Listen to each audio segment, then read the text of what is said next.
and Modern Life with Alan W. Watts. Produced by KQED San Francisco for the Educational Television and Radio Center.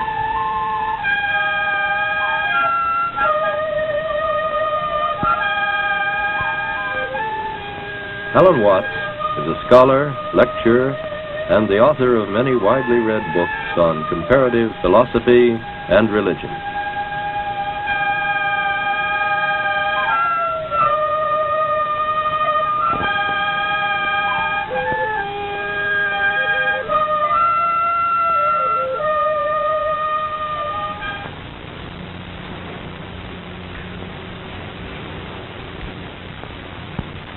It was as a result of looking at paintings like this that I first became interested in Eastern philosophy.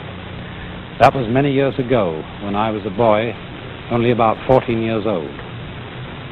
And the thing that grasped me and excited me about this vision of the world was the astonishing sympathy and feeling for the world of nature.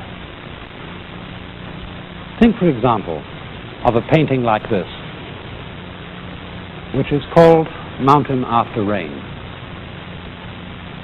A painting by the Chinese artist Gao Kokung, showing the mist and clouds drifting away after a wet night of pouring rain.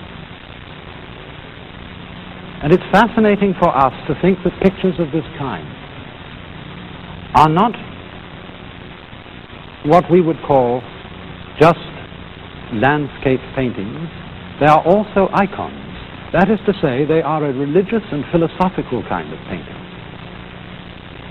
We are used, of course, in thinking of iconographic or religious paintings, of thinking of pictures of human figures, of angels and saints and divine beings. But when the mind of the Chinese expresses its religious feeling, it expresses it in the objects of nature.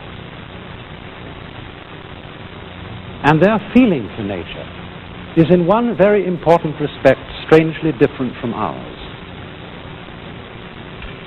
And that is as a result of the sensation that the human being is not someone who stands apart from nature and looks at it from an entirely outside position. But the human being has himself the feeling of belonging right in nature. And this is very startlingly illustrated. If you look at another painting, this one by the great Song Dynasty painter Ma Yuan, called Poet Drinking by Moonlight. You would think it was just a landscape painting and puzzle, find the poet. But if you look very closely in the bottom part of the painting, you will see him right there, drinking a cup of wine, sitting at a table with his boy attendant beside him. I suppose that's the equivalent of what would be a graduate student or a professor of English literature in these days. But that tiny man lost in the landscape is representative and symbolic of the whole attitude of the Chinese mind and of Chinese philosophy to the harmony of man and nature. Man not dominating nature, but fitting into it and feeling perfectly at home. But you know, our attitude is very strange and different. And we constantly use a phrase which in the ears of Chinese people sounds very peculiar indeed. We speak constantly of the conquest of nature, the conquest of space, the conquest of mountains like Everest. And they would say to us, well, what's the matter with you? Why must you be in such a fight all the time with your environment? Aren't you grateful to the mountain that it itself lifted you up when you got to the top of it? Aren't you grateful to space that it opens itself out for you so that you can travel through it? Why do you think all the time of getting into a fight with it? But that is indeed, isn't it, our dominant feeling. That we are using science and technology, the powers of electricity and steel, to carry on a fight with our external world and to beat our surroundings into submission with bulldozers. And it's also the same with our attitude to our own nature, because we've been brought up in a religio-philosophical tradition which has taught us to a great extent to mistrust ourselves. That is to say, it has taught us as reasoning and willing beings to mistrust our animal and instinctual nature. We have inherited a doctrine of original sin which tells us not to be too friendly, to be very cautious with our own human nature. And this is something which is all very well, for we have indeed achieved marvelous things by technological interference with and alteration of nature. But if this thing is carried beyond a certain point, it gets us into very serious trouble indeed, as a result of what I would call the law of diminishing returns.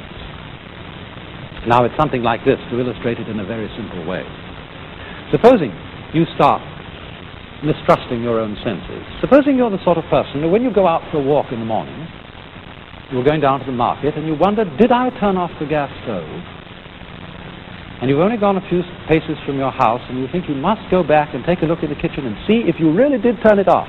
So back you go and you open the back door and look in the kitchen. Yes, you did turn it off. So you close the back door and off you go again. And then a few paces out you think, I wonder if I really saw correctly. Did I look carefully enough? And if at that point you break down and go back again, the more careful you're going to be, you're never going to get out shopping. You're going to be tied in a bind.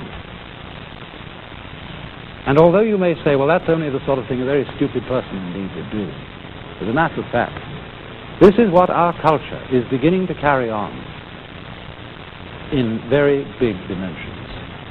For example, we are privileged in the United States to enjoy freedom in a way that many other peoples in the world don't have it. Yet at the same time, we're very anxious to be sure that our freedom won't be abused. And we keep saying when somebody does something that is an abuse of freedom, there ought to be a law against it. And so hundreds and thousands of laws are put into effect to prevent people from abusing their freedom. And so much legislation involves the most complicated processes of record keeping. As, for example, the records you have to send in every April to be sure you didn't cheat on your financial affairs. Records which become more and more and more complicated, so that nowadays sending in an ordinary individual income tax return is as complicated as extracting the cube root of a complicated number. And the net result of our anxiety to write down just exactly and to the last hair, so that some shyster lawyer won't find a loophole, exactly and to the last hair what we may and may not do, the net result of this is it's becoming increasingly difficult to do anything at all.